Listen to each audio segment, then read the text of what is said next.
sallallahu alaihi wasallam wa bi barakati sadatina ahli sunnah wal jamaah wa sadatina al fuqaha al mujtahidin wa sadatina ahli turuqis sufiyah wa sadatina al awliya at-tis'ah wa jami' awliyaika al muqarrabin al amilin. Al-Fatihah. A'udzu billahi minasyaitonir rajim. Bismillah.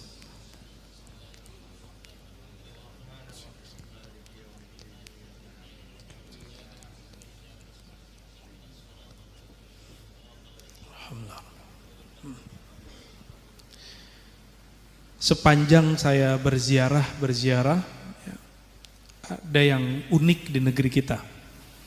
Dulu, kalau kita kan wali 9 ya, ternyata waktu saya ziarah ke silsilah Thariqah Naqsyabandiyah di Uzbek, itu mereka juga ada 9 wali di kota Bukhara. Lalu ada 9 wali di India, itu masih satu sanad. Ternyata di negeri kita juga ada 9 wali di tanah Jawa, tanah air ini. Kata 9, angka 9 ini unik. Meskipun mereka sudah wafat, tapi tidak ada Fatihah yang lebih banyak dikirimkan umat Islam hari ini kecuali kepada mereka-mereka itu. Dan belum lama ini saya ziarah ke Malaysia, Semenanjung. Itu ada satu negeri namanya Negeri 9, Seremban. Di satu makom ada 7 wali, wali bin wali bin wali bin wali bin wali, akhwali. Thariqahnya Idrisiyah, Ahmadiyah. Ya. Nah, kita beruntung. Ya. Tapi apa yang mau saya sampaikan? Wali, sahibul karomah aja, asabahul maut, ja'ahul maut. Mereka mati. Jika wali mati, para nabi pun Allah wafatkan. Mungkin tidak lama, mungkin ada di antara kita. Ya. Saya nggak tahu siapa yang duluan. Belum tentu yang tua duluan. Ya. Nggak nakut-nakutin kiai. Ya pakai ya. Udah banyak yang muda duluan. Ya, saya punya sahabat sudah banyak yang pergi duluan. Nah, inilah ayat yang dibaca tadi oleh mukri kita. Kullu nafsin za'iqatul maut. Ada satu lafaz yang menarik di situ. Yang mati itu ternyata cuma nafs, ruh tidak. Yang merasakan mati itu nafs. Kullu nafsin, setiap jiwa. Nafs. Ruh tidak. Enggak ada lafaz, ada enggak ayatnya kullu ruhin? Karena ruh tidak pernah mati. Ya. Walaupun nafs itu hakikatnya, sirnya adalah ruh. Tapi Allah tidak pernah menyebutkan kata ruh mati. Kenapa? Ruh itu adalah tajalli sifat Allah yang sempurna. Allah tidak bertempat. Maka ruh, coba tanya para kiai ketika ngaji sifat 20, kita sampai kepada kesimpulan, ruh itu tidak bertempat di kepala, di kaki, di tangan. Enggak. Maka kalau ada orang yang tangannya buntung, itu dia nggak mati, karena ruh di satu tempat di badan. Jika ruh tidak bertempat pada badan ini, tapi dia disebut di Quran, alaqahnya dengan kita disebut alaqah amrillah, min amri rabbi. Itu urusan Allah, itu rahasia Allah. Ilmunya dikit yang dibagi kepada kita. Yang sedikit inilah yang coba dikupas-kupas oleh Imam Ghazali, dikupas oleh Imam Ibn Arabi, dikupas oleh Imam Notailah Sekandari, dikupas-kupas oleh para ulama. Karena ilmu inilah yang akan membuat orang tidak merasakan pahitnya mati. Kullu nafsin za'iqatul maut. Za'iqah, zauq, zaqa yadhuku zauqan. Ya. Apa arti zauq? Rasa. Za'iqah berarti merasakan. Kullu nafsin, setiap jiwa pasti merasakan al-maut. Ternyata al-maut itu makhluk Allah. Khalaqal mauta wal hayata. Dialah yang menciptakan makhluk bernama hidup, bernama mati. Jadi hidup hidup dan mati itu makhluk, dicipta.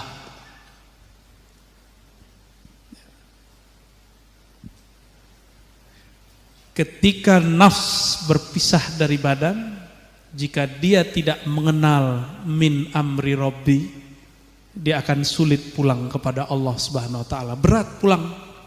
Ya, dia nggak tahu jalan. Orang nggak tahu jalan bisa berjalan nggak tahu. Maka kita perlu, jika sekarang ada namanya GPS, harus punya GPS alam kubur. Ya. Harus ada punya GPS alam kubur. Di kubur nggak ditanya ijazah kamu mana, sanad kamu mana, kamu mursyid nggak, kamu sholat tahajud nggak ditanya. Ini bukan nyuruh nggak tahajud ya, jangan salah paham. Ya.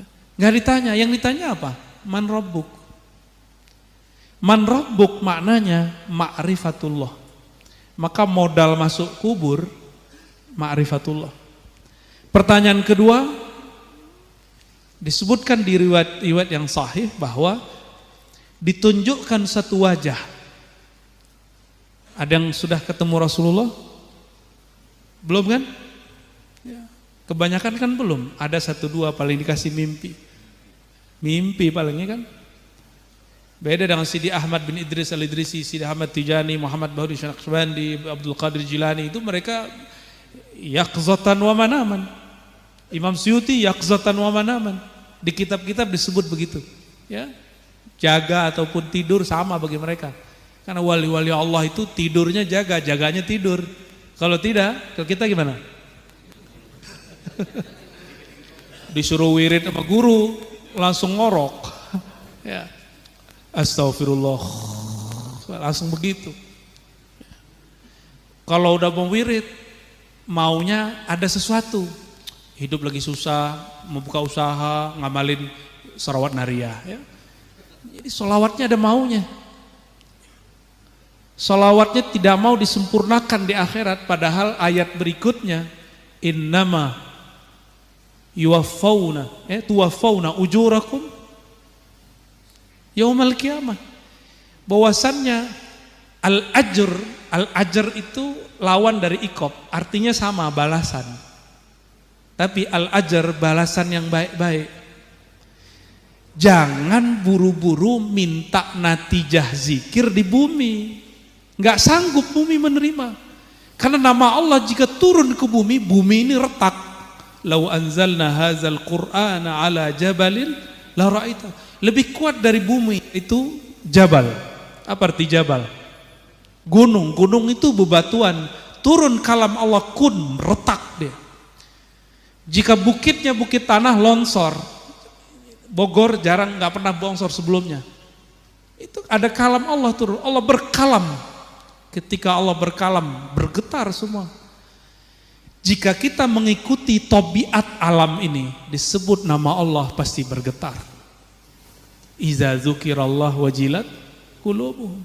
Jika disebut nama Allah dan kolbunya mengikuti tabiat sebenarnya, pasti bergetar. Cuma kan kita enggak ya. Maunya ada baru zikir. Udah banyak yang datang ke saya, mohon maaf ya. Lagi mau buka usaha, ada juga mau naik pangkat. Ya. Macam-macam. Ada yang pangkatnya udah tinggi, tapi rezekinya merasa belum cukup. Ya. Buya, saya nggak perlu naik pangkat, yang penting rezeki banyak. Ya. Minta wirid, ya kita sampaikan aja walaupun saya punya ijazah wiridnya. Mau sampai kapan dia begitu? Kita gemplang pakai kata-kata. Kamu salah alamat begitu aja. Kalau datang ke saya ngaji, bukan minta wirid. Sehingga kamu mengenal siapa yang sedang kamu sebut. Biar kita nyebutnya bukan mau sesuatu. Nah, itu ayat betul-betul tamparan bagi kita. Hanyalah tuwaffawna. Innama, ini kan lil hasr, benar pakai ya. Innama lil hasr, artinya tidak ada lagi. Penjelasannya memang begitu doang. Hanyalah, kalau diterjemahkan bahasa Indonesia hari ini, kalau dulu kan inna sesungguhnya, hanyalah, kepanjangan, akhirnya dipendek, hanyalah. Kamu dibalas secara sempurna di hari kiamat. Maka tolong yang sudah mengamalkan sholawat apa tadi namanya Pak Camat? Naria, itu apal ya. Ya. Itu, ini mohon maaf, kalau kita baca sholawat, ingin hidup di dunia dapat rezeki banyak, itu sholawat su'ul adab. Karena ketika Rasulullah ditawarkan dunia, beliau nggak mau. Tapi kenapa orang minta dunia dengan nama Rasulullah SAW? Ya kecil dikasih. Maka saya nggak ketemu orang bersolawat kecuali Allah banyakkan rezekinya. Kecuali yang nggak istiqomah. Ya, giliran susah aja baca solawat ya. Kalau lupa, akhirnya dapat istidraj. Kalau sudah dapat istidraj, turunnya, jatuhnya tiba-tiba. Ya, sanastadrijuhum ya, min haitsu la ya'lamun. Kami akan hancurkan mereka sehancur-hancurnya di saat mereka tidak sadar. Ya. Tapi zahirnya kelihatannya oke. Istidraj itu kan zahirnya nikmat, batinnya azab. Zahirnya keren, batinnya hancur. Kita jangan sampai seperti itu. Jadi ayat ini berkorelasi karena dia masih satu siyak ya, satu konteks. Kullu nafsin dha'iqatul maut. Setiap jiwa pasti merasakan mati. Makanya guru kami dulu mengatakan sebelum kamu ujian, kamu latihan dulu. Ujian paling berat namanya mati. Maka berlatihlah mati. Oh ternyata ada riwayatnya dari Sayyidina Umar. Mutu qabla an tumutu. Ini mohon maaf nih, ini bukan hadis. Ini hadis mauquf kalau disebut. Ruwiya an Sayyidina Umar ya. Riwayatnya sahih tapi bukan kalam Nabi. Sayyidina Umar memaknai ayat ini dan memaknai lafaz yang ada dalam kalam Nabi, zurul qubur fa innaha tudzakkirul maut. Ziarahilah kubur, itu dapat mengingatkan kepada kematian. Yang dikubur siapa? Manusia toh? Maka aktivitas haul itu bagian dari zikrul maut. Oleh karena itu haflah-haflah seperti ini tidaklah termasuk bid'ah secara fikih ya. Kalaupun bid'ah, kiai kita bisa nyeleneh. Bid'ah apa nama kiai? Bid'ah kasanah. Bid'ah hasanah ya. Imam Subuki mengatakan, "Ma min bid'atin hasanatin illa walaha hujjatun." Tidak ada bid'ah yang disebut baik kecuali ada dalilnya. Tapi dalilnya kamu mungkin nggak tahu, yang tahu ulama. Ya. Nah, sekarang kan banyak nih orang nggak ngerti dalil, jadi ustadz. Dia nggak tahu dia bilang apa, nggak ada hadisnya. Ya. Kalimat-kalimat seperti itu yang suka ingkar-ingkar begini wajar muncul pada orang-orang yang juhala. Jadi kalau ketemu orang begitu, hentikan debat. Kita nggak usah debat sama dia. Mau 1000 hadis kita bawa dia nggak percaya, karena kita bukan ustadznya. Ya, inna fil bayan la sihrun. Hadis sahih ini. Di dalam retorika ceramah ada sihir. Jadi bukan pusulap merah doang. Bukan apa? Gus Samsudin. Bukan itu aja. Nah ini fenomena Gus Samsudin ini juga PR buat Kiai KNU karena pegangannya Samsul Ma'arif Kubro. Manbaul Hikmah, Khazinatul Asrar. Ini kitab kalau dipegang sama ahlinya aman. Tapi yang megang dia jadi kacau. Ya, kacau juga jadinya. Ya. Aufak, ya ini punya sanadnya semua nih. Benar Kiai ya, aneh nggak salah kan? Wajahnya wajah-wajah wifik kan ini. Ya. Ini kitab-kitab biasa kita belajar dari lu, benar nggak? Biasa kita ngaji di Jawa itu biasa.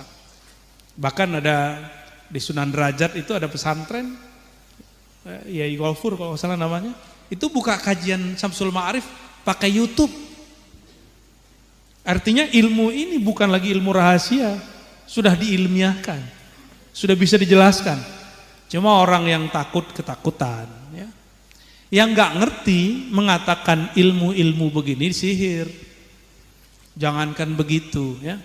Pernah nggak lihat di video nama Ashabul Kahfi dihancurin pas lagi ruqyah? Pernah lihat? Pernah lihat gak? Baru tahu ya. Jadi ada orang kesurupan, terus katanya jin yang di dalamnya, saya benci sama itu, ditunjuk sama dia. Ada nama Ashabul Kahf, tengahnya ada Kitmir. Akhirnya dihancurkanlah itu. Kok mau ya peruqyah dibohongin sama jin? Orang kesurupan itu belum tentu jin loh, bisa jadi otaknya error. Orang kesurupan itu kebanyakan stres. Yang benar kesurupan itu kalau dia punya ilmu-ilmu aneh. Itu benar kesurupan, itu mengjin bersarang di badannya. Yajri majrad dam. Ya, inna syaitan yajri majrad dam. Syaitan ngalir setiap darah. Nah, jadi teman-teman yang hobi-hobi ilmu-ilmu begitu ya, ngambil ilmu itu kecuali min ahlihi. Kalau min ahlihi aman. Nah ini sayang nih, kitab ini lagi diserang nih, ya. Diserang oleh Ustadz Fulan, ya, saya nggak usah sebut nanti gunjingin orang. Taib. Nah, ayat ini pembuka pengantar bahwa kajian-kajian atau haflah-haflah haul, insya Allah bagian daripada sunnah yang tersirat dalam hadis uzkurul maut, mengingat kematian. Tidak ada mati kecuali ada orangnya. Mengingat mati itu apa yang diingat? Orangnya bukan? Memang mati itu ada wujudnya. Betul ada wujudnya, tapi dia aradi. Ya, kalau belajar kitab akidah sifat 20, ada yang disebut jauhar, ada arad. Jauhar itu zatnya. Arad itu karakter atau sifatnya. Contoh nih. Kayak Syauqi ganteng gak? Saya nanyanya bukan ke ibu-ibu ya. Ini aja deh, pinter. Pinter itu arad, karakter yang melekat. Di mana melekatnya pintar itu? Di tembok atau di orang? Orang. Atau di ini. Jadi kalau ininya numpuk 3, sorbannya itu orang pintar bukan? Keminter atau pintar beneran belum tahu kita. Ternyata pakai serban, pakai kopiah, pakai rida, pakai sarung bukan alamatul zakat. Ciri-ciri orang pintar enggak. Ciri-ciri orang pintar nanti kalau berkalam ketahuan. Ya, maka salah kalau ada dai-dai supaya orang trust bajunya dibagus-bagusin, ya. Sorbannya nggak apa-apa, kita juga punya sanad serban kok ya. Ntar kalau ada masaknya saya pakai serban, antum jangan kaget. Ya, sekarang belum, sekarang masih pakai kopiah hitam ya, biar bid'ah. Ya. Nah, jadi gagah, ganteng, jelek itu arad namanya. Sama mati itu juga begitu, sakit mati itu arad. Kalau orang sudah belajar mati sebelum mati, maka dia di saat kematian datang rasanya indah. Nah, ini kalimat 2 lafaz ini betul-betul menghibur ketika orang benar-benar membaca ayat ini. Kullu nafsin za'iqatul maut, setiap jiwa pasti mati. Setelah mati tuwaffawna ujurakum. Innama tuwaffawna ujurakum yaumal qiyamah. Barulah, ini terjemahan maknawinya. Kalau engkau ingin mendapatkan balasan yang sempurna, matilah dahulu. Itu sebabnya ahlullah, kekasih-kekasih Allah tidak pernah takut mati. Ya, bagi mereka hidup mati sama aja. Gak tahu kalau belakang saya nih udah siap mati belum Kiai? Ya. Orang kalau mati yang diingat apa? Kekasihnya. Nah, belajar mati itu memutus rasa cinta kepada selain Allah. Itu yang disebut mutu qabla an tamutu. Terjamaah saya gimana? Pesantren saya gimana? Nah, itu hilang semua. Itu yang disebut mutu. Maka dulu kami kalau talqin zikir dan baiat thariqah, kiai saya, mursyid saya agak ngeri. Kami disuruh mandi tengah malam jam 12, disuruh tidur ngadep ke kiblat, terus dikapanin, bukan dikapanin sih, kain kapan dijadiin selimut, suruh zikir sampai subuh. Jadi nggak boleh tidur, ketiduran boleh. Jadi kalau zikir itu benar ketakutan kita, menggigil. Subuh-subuh baru ditalkin, nangis semua. Sekarang kan minta rukhsah semua antum ya. Yai, talkin dong, enak amat ya, kayak obral. Tapi kiai sekarang alhamdulillah, karena semua kiai baik-baik hati, orang datang tapi talkin semua ya. Saking baiknya kiai zaman now. Dulu mana ada begitu. Kita nggak bisa begitu dulu sama guru-guru kita. Sulit mendapatkan permata zikir, karena di situ belajar mati. Ya. Bahkan ada satu mursyid saya, ya, dulu latihannya dikubur dia. Bisa sehari, bisa 2 hari. Coba bid'ah nggak tuh? Bid'ah nggak tuh? Kan kalau ada sekarang orang begitu kan dianggap bid'ah, horor jadinya. Dimasukin ke dalam kubur, dibuatin liangnya, disuruh di situ tidur berhari-hari. Ada yang baru 5 menit nangis-nangis naik ke atas. Ya. Cuma kiai-kiai zaman now udah nggak begitu. Muridnya wiridan dikasih handphone. Ya. Maksudnya wiridnya diijazahkan lewat WA. Bener ya? Jadi sekarang orang-orang wiridan buka handphone. Soleh bener. Ya. Udah zaman sudah berubah. Maka thariqah karena artinya metode mesti diganti. Metodenya. Namanya tetap Naqsyabandi, namanya tetap Syazili, namanya tetap Syatari, namanya tetap Idrisi, tapi metodenya harus disesuaikan ya, supaya mutu qabla anta mutunya bisa diterima oleh khalayak hari ini ya. Semoga para kiai kita diilhami selalu oleh Allah Subhanahu wa taala untuk mengajar yang fresh ya. Amin ya rabbal alamin.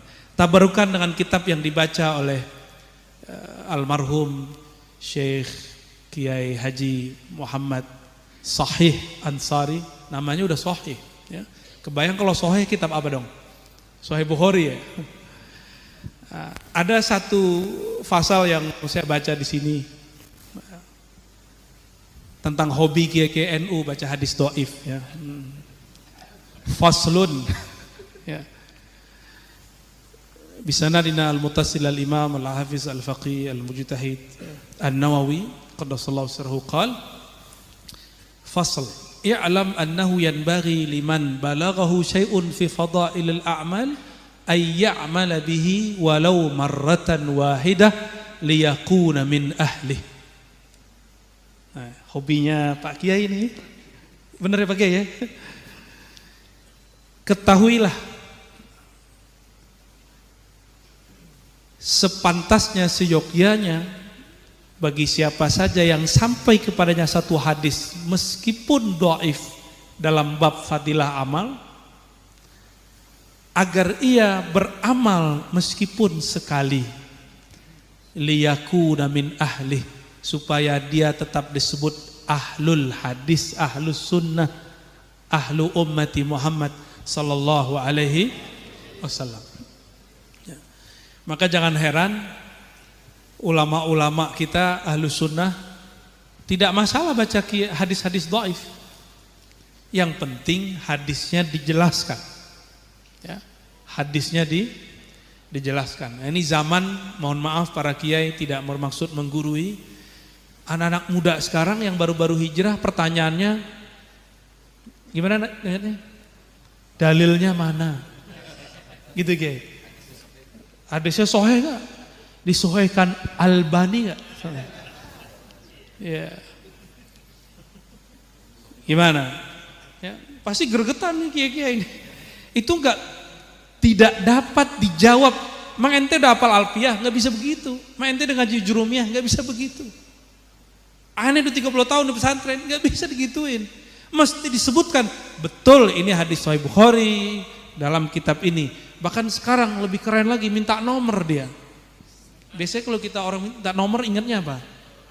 Ya, togel. Sekarang canggih, nomor masuk ke kitab hadis.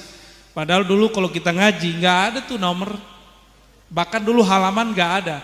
Al-Quran kitab itu untuk nyambung dengan halaman berikut, di pojok bagian bawah disebutkan satu kata di halaman ujungnya yang ada di halaman berikutnya.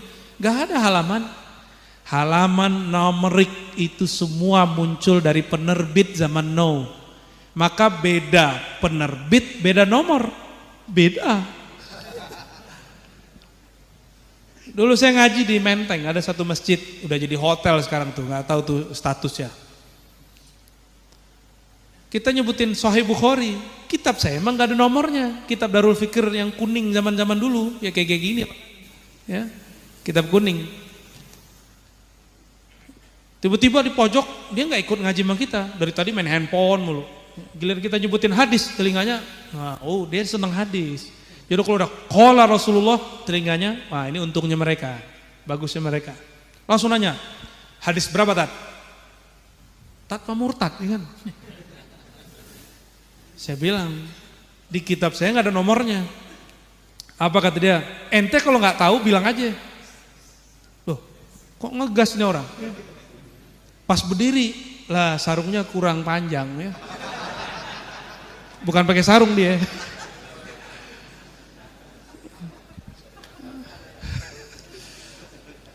Akhirnya kita maklum, kurang bahan, atas bawah kurang.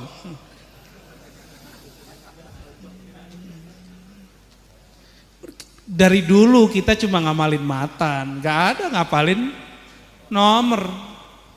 Apalagi halaman, gak ada. Itu bid'ah semua itu ya. Walaupun boleh. Uji-uji kecerdasan mah boleh. Tapi gak perlu sebenarnya. Yang penting hafal hadis tuh. Bisa gak? Waladhdallin amin. Surat 33 ayat 1 sampai 7. Allahu Akbar. Gak bisa. Yang penting hafal ayatnya. Coba aja tanya nomor ayat yang dibaca sama ustadz kita yang baca. Tapi gak tahu. Nomor berapa tadi? Tuh gak tahu dia. Padahal hafiz. Berarti hafiznya sohe nih. Ya.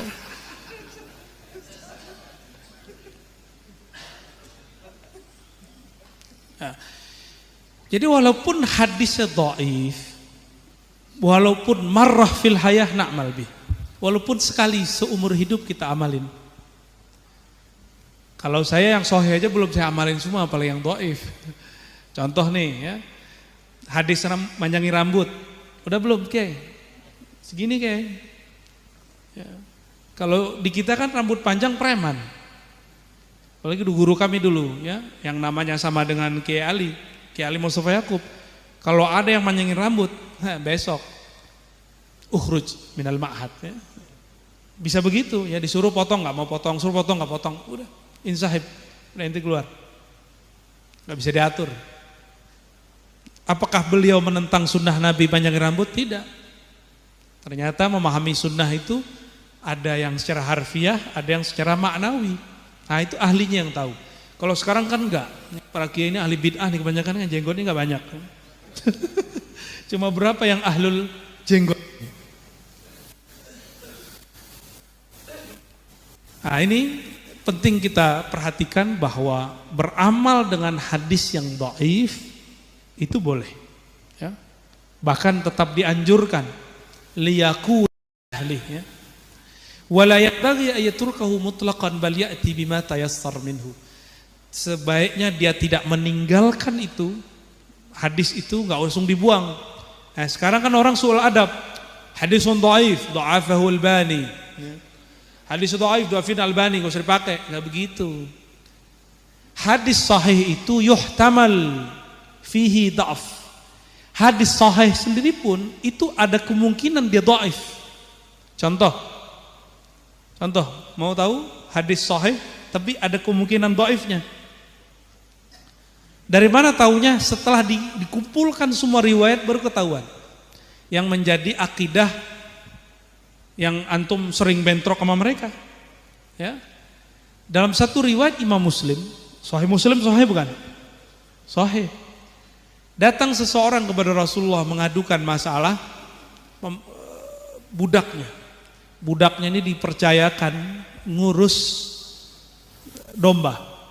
Tapi nggak becus karena IQ-nya kurang. Ya. Naqisatul aqli kata Imam Ibn Hajar al-Asqalani.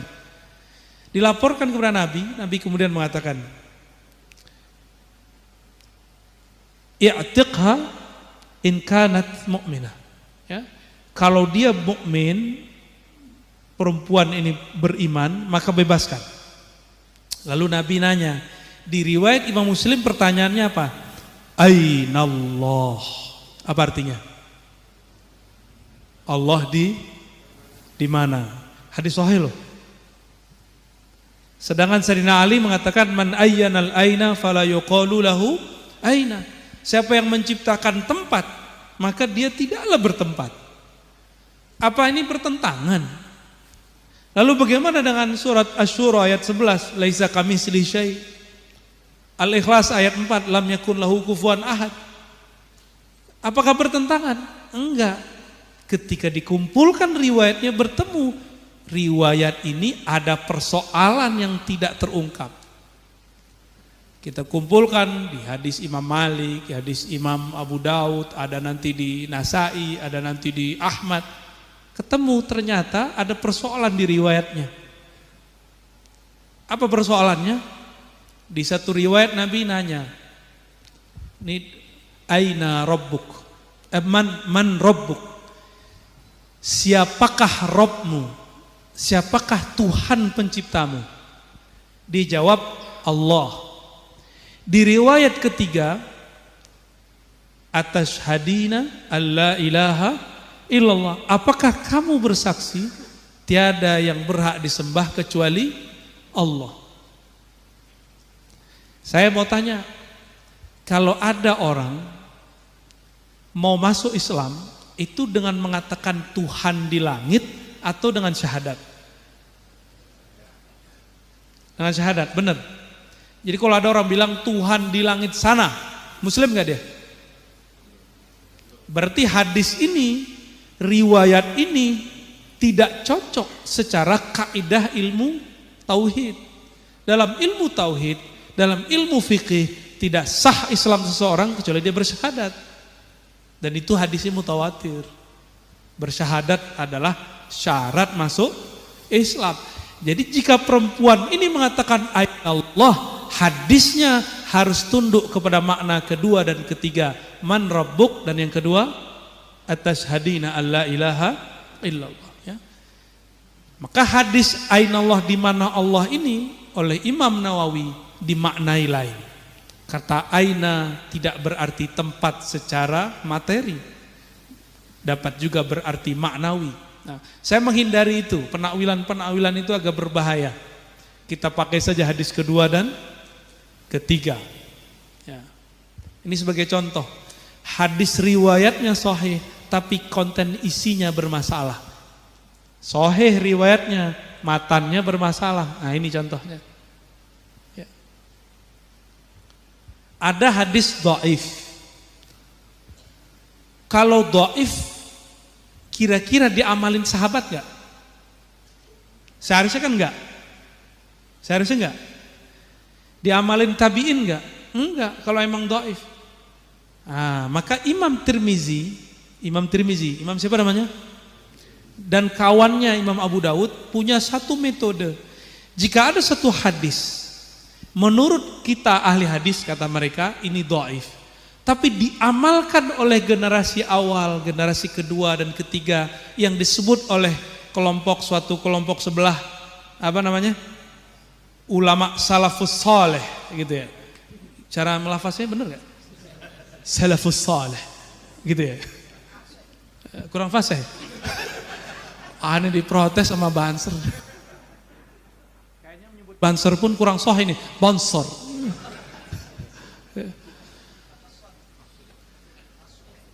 Salaf mengamalkan, yang disebut salaf itu secara mustalah itu generasi awal, pertama, kedua, ketiga, sampai abad ketiga Hijriah.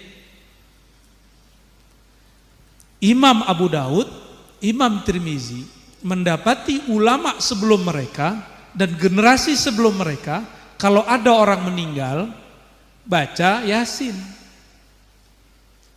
Tapi hadis Yasin itu dhaif.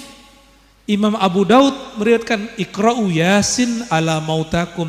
Bacakan surat Yasin terhadap orang yang mauta.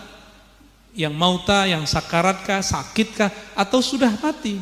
Baik mati kemarin atau mati 1000 tahun lalu, boleh dibaca Yasin, kan mauta. Hadis ini dhaif. Tapi Imam Abu Daud tidak mendoifkannya. Pinteran kita apa Abu Daud? Imam Abu Daud ini seperguruan sama Imam Bukhari. Beliau berdua ini ngaji kepada Imam Ahmad bin Hambal. Ahmad bin Hambal berguru ke Imam Syafi'i. Kata Abu Daud, jadi Abu Daud ini nulis kitab ke Mekah. Sampai di Mekah, orang Mekah nanya, emang dari dulu orang Mekah nggak banyak nulis kitab, kecuali pendahulunya, ya, Al-Humaidi. Kata orang Mekah, Abu Daud, kirim surat, hai Abu Daud, apakah di dalam kitabmu ini semuanya sahih? Dia kirim surat balasan. Wa ma sakattu anhu fahuwa salihun. Hadis yang tidak aku komentari, maka hadisnya saleh, bukan salafus saleh. Jadi hadis itu enggak hanya hadis sahih, ada hadisun salihun. Ini mustalah ulama salafus saleh. Sekarang kan enggak ada orang pakai begitu. Yang ada apa? Santri NU soleh gitu ya, atau namanya solikun, ya, soleh solikun ya. Tapi soleh artinya relevan untuk diamalkan, itu arti soleh. Ini Imam Abu Daud loh yang ngomong. Imam Abu Daud ulama salafus soleh, lebih pinter dari imam-imam yang sekarang. Ya. Apakah Albani, apakah Bin Bas, nggak ada apa-apa. Ya, Abu Daud langsung ketemu pendiri mazhab. Kata beliau, yang tidak aku komentari riwayatnya maka boleh diamalkan, bagus diamalkan. Kami ceklah ini hadis. Iqra'u Yasin ala mautakum. Bacakan Yasin untuk orang mati. Ternyata Abu Daud tidak mendhaifkannya. Maka hadis ini wajar dipakai oleh ulama ahlus sunnah aswaja, terutama nahdiyin. An-nahdiyin kan aswaja sekarang banyak, ya. Ahlus sunnah wal jamaah an-nahdiyah, ada al-wahabiyah. Banyak yang nggak ridho, ya. Aduh, kayaknya ahli bid'ah banyak di belakang. Ini kalau di Quran itu kan yuwaswisu fi sudurin nas. Baik, ini contoh. Ini hadis dhaif, tapi diamalkan ulama salaf. Imam Tirmizi, Imam Abu Daud, jika ada ulama salaf mengamalkannya, mereka sebut sahih. Sahih. Ya.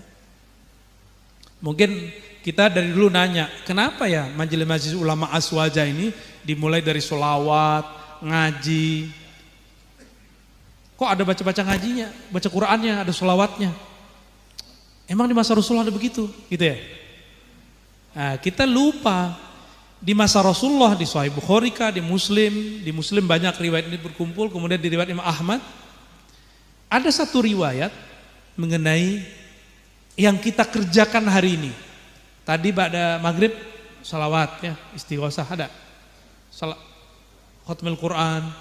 Nah, amal-amal begini itu ternyata disebut di hadis.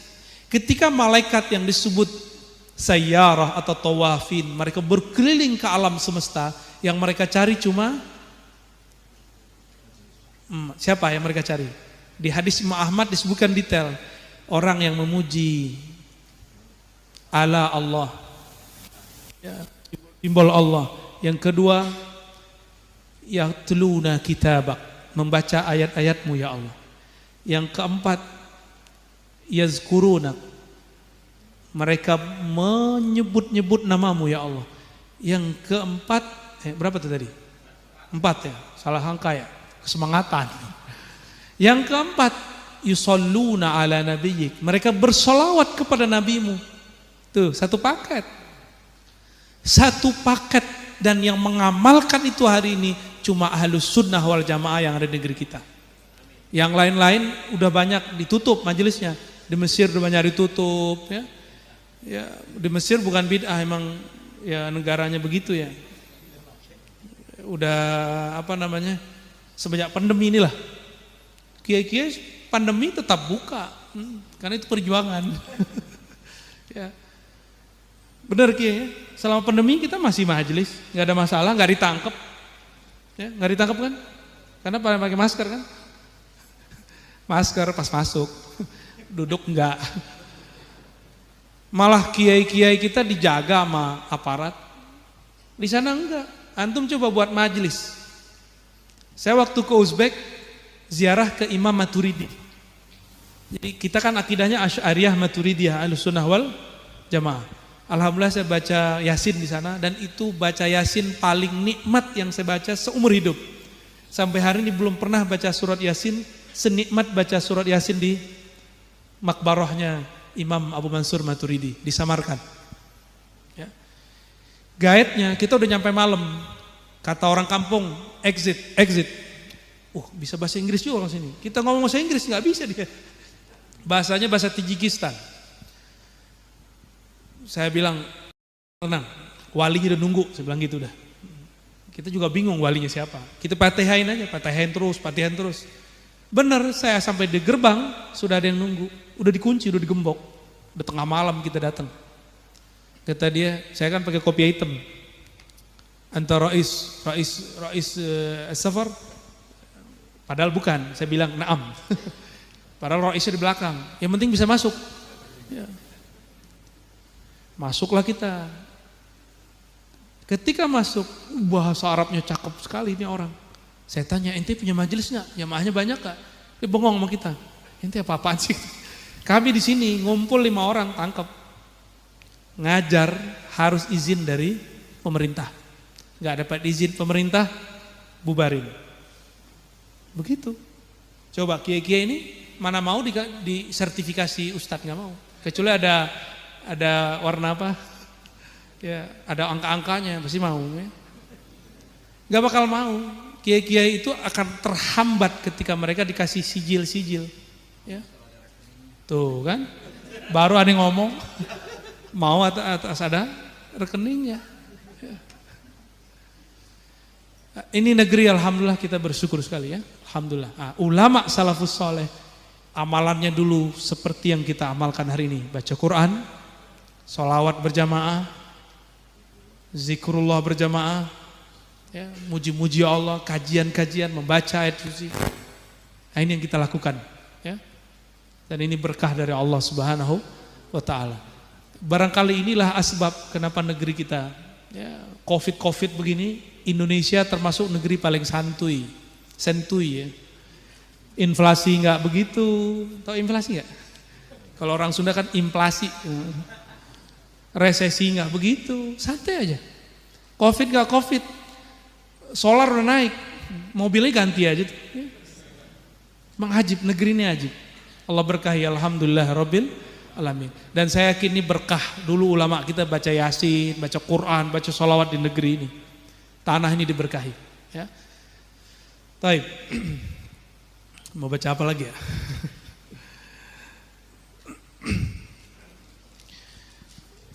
Di kitab ini, kitab Al-Azkar yang dulu diajarkan oleh almarhum, ya, ada satu bab mengenai salawat kepada Nabi Muhammad sallallahu alaihi wasallam. Ya.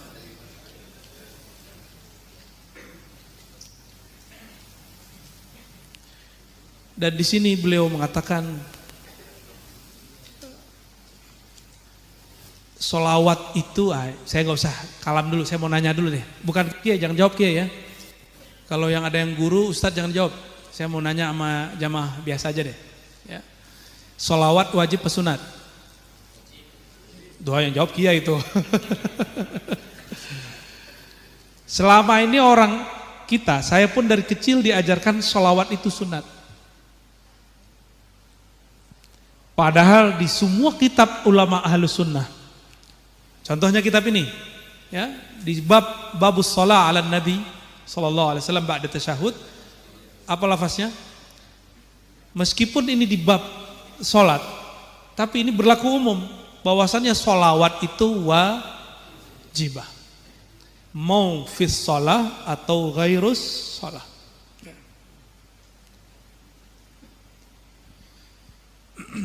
Bahkan kalau beberapa masyayikh seperti imam seperti Taqiyuddin Al-Husni menganggap orang yang tidak bersolawat itu murtakibul kabair. Imam Taqiyuddin Al-Husni, orang yang sholawat itu dosa besar, paling durhaka sealam semesta. Itu orang yang gak sholawat. Kita kalau ngasih orang, terus orangnya gak bilang makasih, tersinggung gak? Normal nih, normal. Tersinggung gak? Ya tanda antum gak ikhlas kan? Yang paling berjasa di alam ini siapa? Rasulullah SAW. Ya. Di seberang sana, negeri seberang, ada seorang ustadz gak ngerti kajian Nur Muhammad. Apa kata dia? Kajian Nur Muhammad tuh dari Majusi. Saya kaget dengar itu. Kajian Nur Muhammad dari Majusi, ini bahaya nih ustadz ya. Kejahilannya dia dakwahkan. Ya, kejahilannya didakwahkan. Apa dia nggak ngaji kitab yang standar-standar kan? Kitab tafsir banyak yang standar. Kitab tafsir Ibnu Katsir bahas itu, Nur Muhammad. Kitab Qadiyat jauh sebelum Ibnu Katsir bahas ya, Nur Muhammad. Imam Qadiyat ini hafiz di zamannya. Jadi kalau kita nyebut Bukhari zamannya itu Imam Qadiyat. Itu nulis kitab Asy-Syifa, ya. Bukan syifa pengobatan. Ya, syifa mengenai hukukul Mustafa, mengenai tentang Rasulullah SAW. Dan beliau menyebutkan ulama-ulama dari masa sahabat, masa tabi'in, sampai masa dia yang membahas Nur Muhammad sallallahu alaihi, bukan dari Majusi. Bukan dari Majusi. Dan Nur Muhammad itu adalah makhluk Allah pertama, ini yang perlu kita tahu. Tapi mohon maaf para kiai, hadis mengenai awwalu ma khalaqallahu nur Muhammad hadis palsu. Itu bukan hadis. Itu sama dengan awaluddin ma'rifatullah. Itu bukan hadis. Tidak semua kalam yang benar itu hadis. Nah, ini rumus. Tidak semua kata-kata yang benar itu hadis. Sebagaimana tidak semua hadis itu benar. Ada hadis, mau denger gak? Ini kiai udah hafal. Al-Bazinjan Sifaun min kulli dain. Nyampe di Betawi diganti. Al-Jengkol Sifaun min kulli dain. Ya.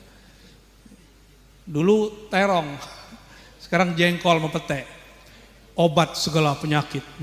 Penyakit susah makan. Itu bukan disebutkan qala Rasulullah, tapi bukan hadis. Ada kalam yang benar, tapi bukan hadis, itu banyak. Contoh nih ya, Monas di Jakarta, hadisun sahihun rawahu Ustadz Syauqi fi kitabihi al-mawdu'at. Kalamnya benar gak? Monas di Jakarta, benar? Monas di Jakarta, benar? Tapi kalau kita mengatakan ini kalam Nabi, benar gak? Enggak benar. Maka laisa kullu kalamin sahih min kalamin Nabi SAW. Tidak semua kalam yang sahih kalam Nabi. Awaluddin ma'rifatullah, awal beragama mengenal Allah itu kalam ulama. Diambil dari surat Muhammad ayat 19.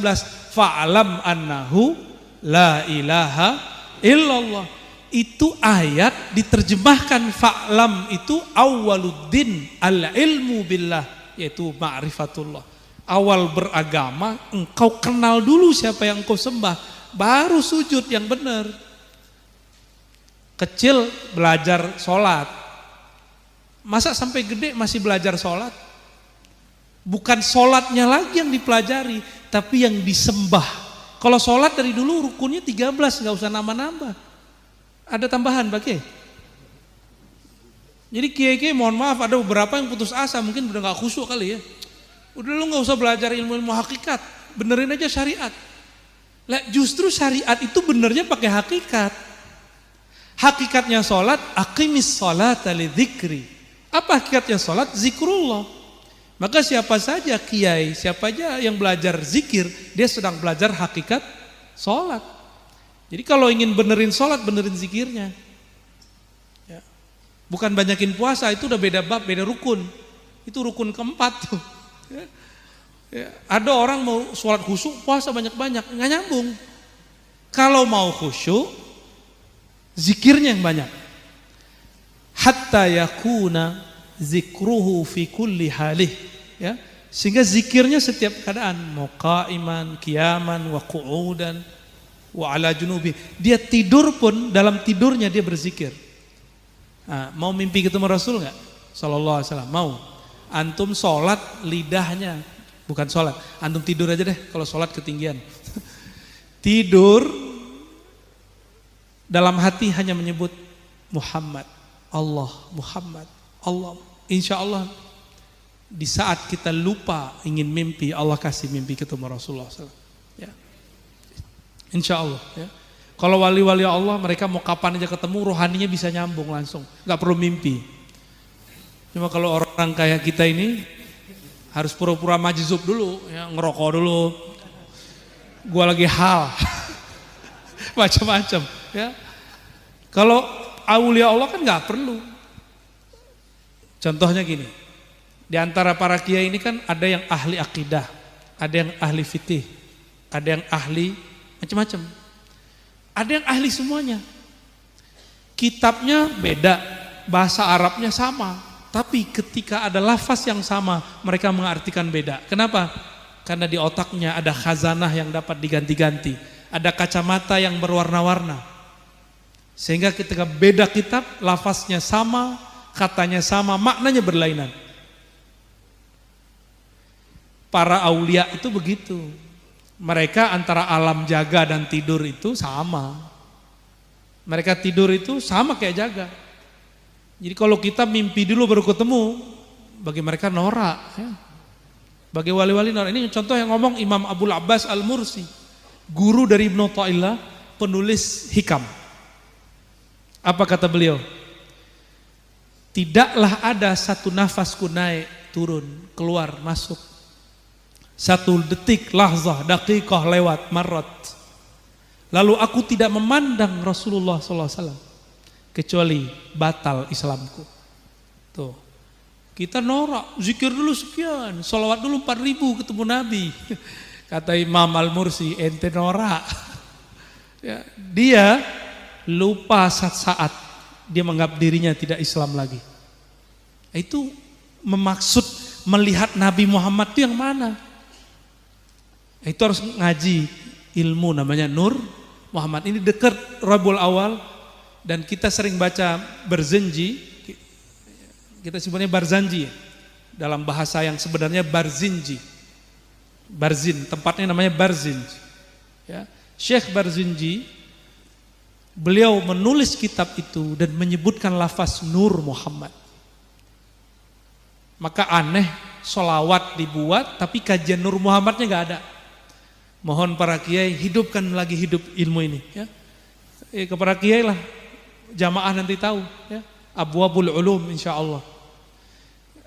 Maulidnya Habib Umar yang pendek juga bahas Nur Muhammad Sallallahu Alaihi Wasallam. Ya. Maka sahabat teman Allah, Nur Muhammad itu sudah ada, alam semesta belum ada. Itulah alam pertama, alam nur. Ya. Dari mana dalilnya? Dalilnya pakai Quran kita.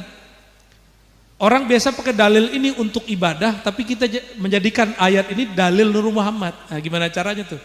Wa ma khalaqtul jinna wal insa illa liya'budun. Ini biasa dipakai dalil untuk penyembahan kepada Allah. Tapi ulama-ulama ahlul ma'rifah, apa kata mereka? Ini dalil Nur Muhammad. Coba diterjemah. Tidak kecuali untuk menyembahku. Benar? Itu terjemahan pertama. Terjemahan kedua, coba dengerin. Tidak aku ciptakan jin dan manusia kecuali untuk mengenalku. Dua terjemahan aja dulu. Kita kasih pertanyaan. Siapakah yang paling sempurna menyembah Allah? Rasulullah SAW. Maka makna ayat itu siapa? Wa ma khalaqtul jinna wal insa illa liya'budun. Ya'budun, mereka jin dan manusia menyembah aku. Kata Nabi Muhammad SAW, Sallu kama ra'aitumuni usolli. Kamu kalau sholat ibadah, lihat sebagaimana aku sholat. Jadi yang dimaksud ayat itu siapa? Yang Allah ajarkan cara menyembah dia secara hakiki siapa? Satu-satunya makhluk yang diizinkan bermusyahadah di atas arasnya siapa? Bukan berarti Allah di aras. Musyahadah. Musyahadah itu bisa di mana aja. Dan musyahadah tertinggi di alam arsyah. Ar-Rahman alal arsyis. Itu yang disebut al-ihsan. An ta'budallah ka'annaka tarah. Ihsan itu, ini bukan kajian tinggi, ini kajian biasa. Hadis sahih Muslim. Ihsan itu engkau menyembah Allah seakan memandangnya. Nah, yang paling tinggi memandangnya itu di hadrat yang paling tinggi. Kita ini masih di hadrat al-ardiyah, di muka bumi. Sedangkan Sayyidina Nabi SAW diundang di tempat mana malaikat pun tidak boleh masuk. Malaikat karubiyin, iliyin, tidak ada yang boleh masuk karena itu. Masuk mereka terbakar hancur. Sebagaimana Nabi Musa ketika baru melihat nur dia pingsan. Malaikat jika masuk ke ranah ini mereka binasa. Tapi Nabi Muhammad SAW Allah izinkan. Itulah sebabnya tubuh beliau yang mulia itu pernah menyaksikan Allah SWT dengan ruhnya. Zuriat-zuriatnya kita takzimi sampai hari ini. Darahnya turun ke zuriat, ilmunya turun kepada ulama-ulama. Maka ulama ini zuriat nurnya Nabi. Sedangkan habaib zuriat nasabnya Nabi Muhammad SAW. Jadi para kiai-kiai ini, guru-guru kita ini, kita takzim kepada mereka karena di kolbunya ada nur Nabi Muhammad SAW. Walaupun kiainya gak pernah ngomong ya. Nah ini kenapa kita perlu bersolawat kepada Nabi Muhammad SAW. Dan tidak ada satu amal diangkat kehadiran Allah kecuali di situ ada satu password mahar. Maharnya bersolawat kepada baginda Nabi Muhammad SAW. Dan saya sering sampaikan ya, ikhwah fillah semua teman-teman, sholat kita nggak ada yang khusyuk. Benar ya Pak Kiai? Ini tanya aja deh Kiai. Kiai aja nggak khusyuk apalagi antum. Kiai aja kalau mau khutbah ingatnya tuh bahan khutbah. Ya. Jujur aja Kiai ya, dulu setelah jam terbang tinggi nggak perlu lagi. Lagi sholat ingat apa yang mau dibahas. Malu kita kepada Allah. Namun Allah kasih rukhsah. Itulah sholawat. Jadi kalau nggak ada sholawat di ujung sholat, nggak ada nih sholat kita yang diangkat, nggak ada. Satu pun nggak ada yang diangkat. Karena Allah itu nggak mau diserikatkan. Allah itu maha pencemburu. Terbersit sedetik saja mengingat selain Allah dalam sholat, nggak diterima. Tapi tertutup oleh Allahumma sholli ala sayyidina Muhammad wa ala ahli sayyidina Muhammad. Ini yang kemudian membuat kita terhibur. Maka saya sangat suka membaca tahmid alhamdulillahilladzi ja'alana min ummati sayyidina Muhammad sallallahu alaihi wasallam. Itu nikmat paling besar. Paling besar. Kembali ke ayat itu. Tidak aku ciptakan jin dan manusia kecuali untuk menyembahku. Siapakah yang benar-benar menyembahku? Yang pernah musyahadah bertemu denganku? Nabi Muhammad. Maka kalau diringkas itu ayat, tidak aku ciptakan kalian hai jin dan manusia kecuali karena Muhammad sallallahu alaihi. Karena kalian gak ada yang serius, gak ada yang becus bertuhan beribadah kepadaku, hanya Muhammad yang becus. Kira-kira begitu kalau diterjemahin. Maka muncullah kalam. Ini bukan hadis. Ini harus kita luruskan para kiai. Ya tolong diluruskan kepada teman-teman kita yang berdakwah masalah ini. Muncullah kalam ilhami. Ilham ini bukan hadis. Bukan hadis qudsi. Hanya ilham. Laulaka ya Muhammad ma khalaqtul aflaq. Itu berdasarkan surat ini. Ya, surat Az-Zariyat ayat 56. Kalau bukan karena engkau hai Muhammad, aku tidak ciptakan aflak, alam semesta. Ini dikalamkan kepada siapa? Kepada wali-wali Allah yang derajatnya sudah sampai derajat ihsan. Kalau nggak nyampe derajat itu nggak bisa dengar kalam Allah. Saya mau nanya nih, Allah masih berkalam nggak? Rasulullah sudah wafat, pindah alam. Allah masih berkalam nggak? Gimana? Ayo. Masih. Yang bilang enggak kafir ente. Ya. Kalam Allah itu bila harfin wa sautin qadimin. Allah berkalam tidak berhuruf, tidak bersuara dan qadim. Karena qadim tidak pernah berhenti, tidak ada awalnya, tidak ada akhirnya. Tidak berpangkal dan tidak berujung, senantiasa Allah berkalam.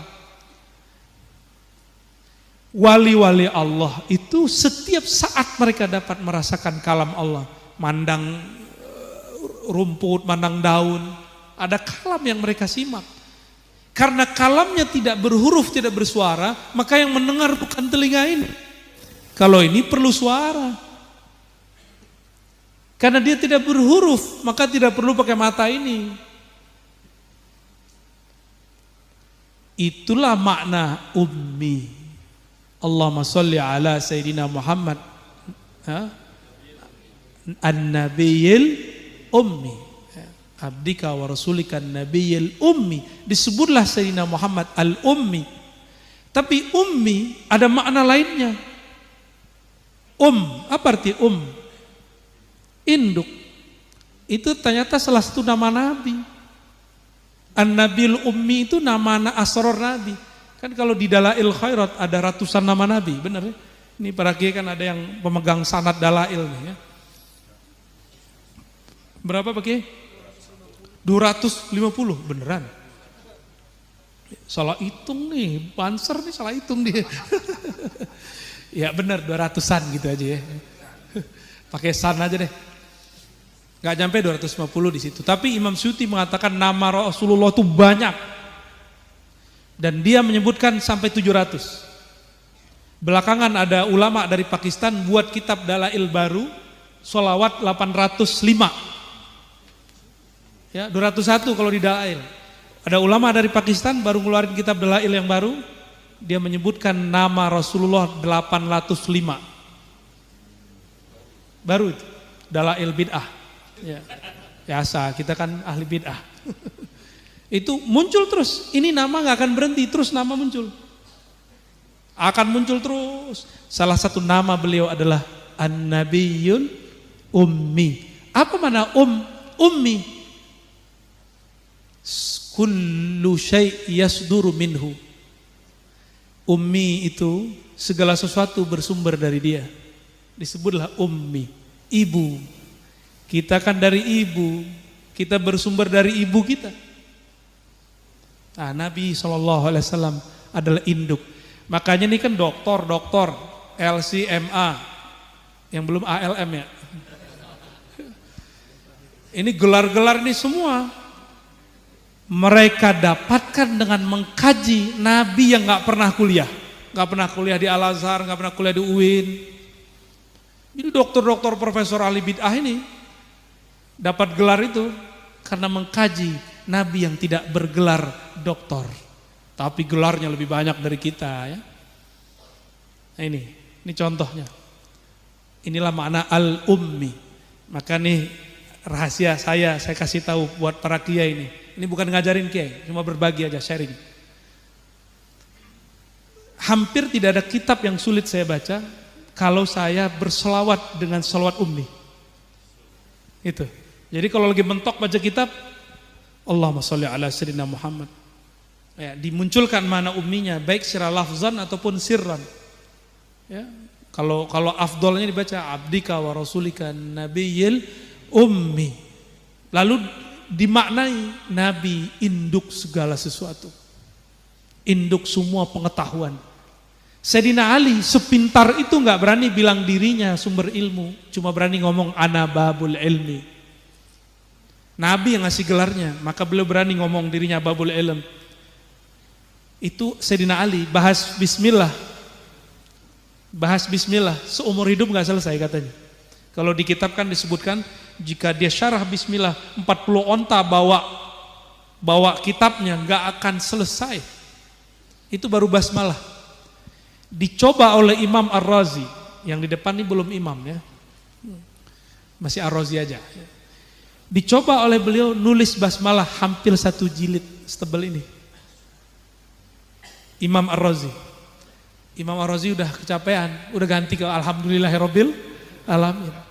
Sayyidina Ali bilang, ini kalau saya mau seumur hidup.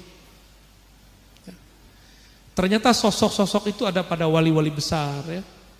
Dulu ini yang pernah saya sebut tadi, Sidi Ahmad bin Idris Al-Idrisi. Beliau ini Syaziliyah awalnya, lalu kemudian secara rohani mengalami peningkatan dan buat tarekat sendiri namanya Idrisiyah Ahmadiyah.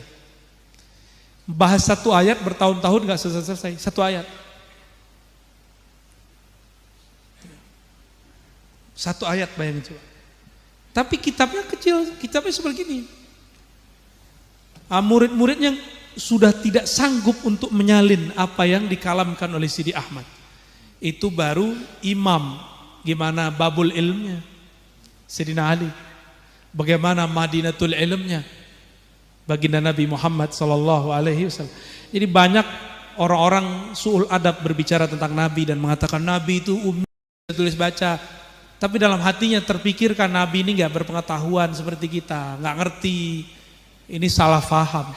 Nabi mengatakan ya, tidaklah ada amal umatku illa uridat alayya, ini hadis ada di Sahih Bukhari, kecuali tidak adalah ada amal umatku sampai kiamat nanti kecuali semuanya telah ditunjukkan kepadaku. Kita duduk begini, antum main handphone, antum ingat dunia lagi sholat, Nabi sudah tahu. Nabi sudah dikasih unjuk dulu ya, Nabi sudah dikasih unjuk. Karena semua pengetahuan sudah ada di dalam diri Nabi Muhammad sallallahu alaihi wasallam ya. Maka kita sebagai umat Nabi Muhammad sallallahu alaihi wasallam mengambil spirit dari beliau, pewaris-pewarisnya. Mari kita hidupkan majelis-majelis seperti ini. Dan saya senang sekali ngeliat para kiai ngakak aja ya. Tapi jangan suuzon, antum nanti pakai hadis, dibacain hadis tar kiai ya. La tuqsirud dhahak fa inna ad-dhahka tumitul qalb. Jangan banyak-banyak ketawa, karena ketawa dapat membunuh hati, mematikan hati. Ini murid su'ul adab ya, belum punya sanad ketawa dia. Ya, belum punya sanad ketawa dia ya. Saya pernah nyampain kisah, ini penutupnya. Habib yang baru dibuat maulidnya barusan, Habib Abu Bakar Salim ya. Ini para zuriatnya kan datang ke Jakarta nih, Pulau Jawa muter. Ini Habib dulu ngaji kepada Al-Habib Al-Idrus ke India, dari Yaman ke India. Sampai di rumah, di depan rumah, nggak diterima. Disuruh ambil air bekas kobokan Habib. Coba antum dikasih kobokan ya. Panggil khodamnya, nih siramin ke orang yang nunggu depan. Khodamnya nggak tahu kalau itu juga Habib, siram sama dia. Bas betul, kotor. Tahu sendiri orang India kalau makan, ya? Itu kebuli bukan dari Arab, dari India. Orang-orang India dulu banyak merantau, dari abad keberapa itu ngerantau ke Mekah, Madinah. Lalu mereka bawa beras India, bawa rempah-rempah, masak. Orang Arab suka, maka kita tahunya sekarang orang Arab suka kebuli. Padahal itu, iya dari India, kan berasnya beras India.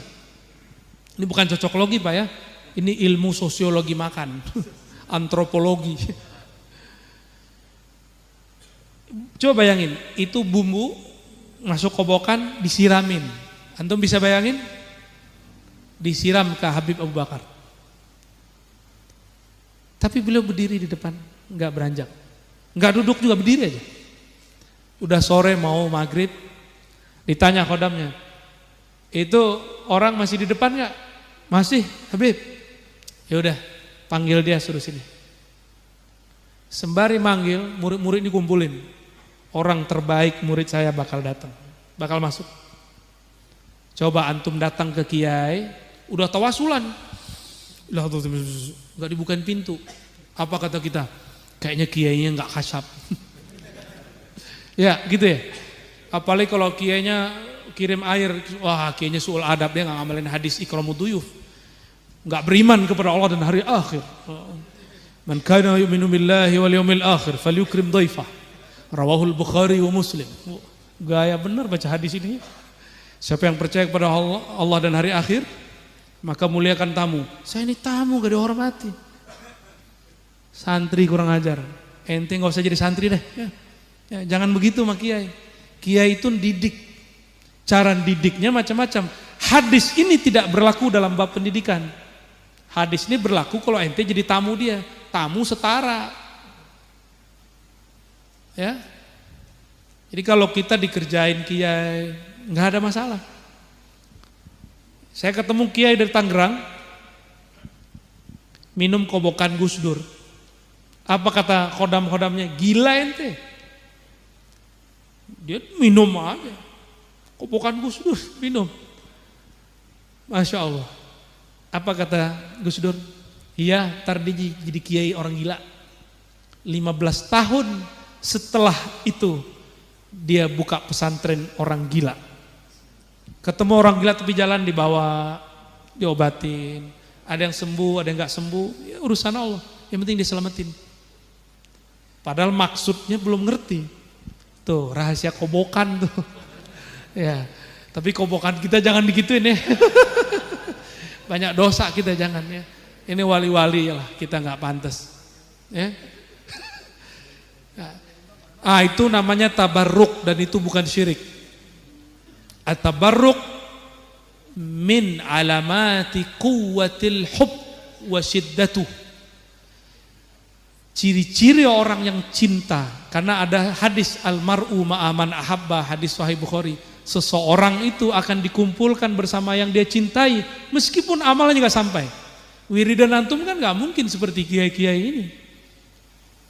Tapi kalau kita mahabbah kepada mereka, Allah kumpulkan bersamanya. Salah satu cinta kepada guru, ambil bekasnya, ya, ikuti amalnya. Jadi nggak hanya ittiba secara zahir, tapi juga mengenang dia. Maka istri-istri Nabi nyimpan rambut Nabi semua. Ya. Imam Ahmad abad ke-3 Hijriah itu masih nyimpan rambut Nabi. Kalau sakit nggak datang ke dokter, ambil air, celupin ke gelas, selawat, dihadirkan wajah Rasulullah. Dulu tidak ada istilahnya, sekarang ada istilahnya namanya robitoh. Ada kan istilahnya sekarang? Robitotun Nabi, mengkaitkan, menghubungkan kolbu kita dengan kolbu Nabi Muhammad sallallahu alaihi wasallam. Karena kaitan itu yang dipegang rambut tapi yang terhubung kolbu, sembuh Imam Ahmad. Ini contoh, ya, contoh-contoh. Maka antum kalau sakit datang ke majelis sholawat, insya Allah Allah ringankan. Kalau nggak sembuh Allah ringankan. Insya Allah. Kalau ada rotiban, baca apa, tahu air depan. Kita tawasul dengan majelis itu, kita bawa airnya pulang. Insya Allah berkahi ya. Selamat jadi orang musyrik. Barangkali itu yang dapat saya sampaikan ya. Semoga haul ini dilanjutkan terus ya dalam rangka zikrullah, zikrul nabi, zikrul maut ya. Zuriat-zuriatnya, murid-muridnya, para pewakafnya diberkahi oleh Allah SWT. Dan kita yang hadir menjadi saksi bahwa al-mar'u ma'aman ahabba, seseorang akan bersama yang dicintainya ya. Ala hazinniya wa likulinatin salihah. Demikian dari kami, semoga bermanfaat. Wa ajastu liman istajazani hazal kitab al-azkar kama ajazani masyaikhi. Ya. Assalamualaikum warahmatullahi wabarakatuh.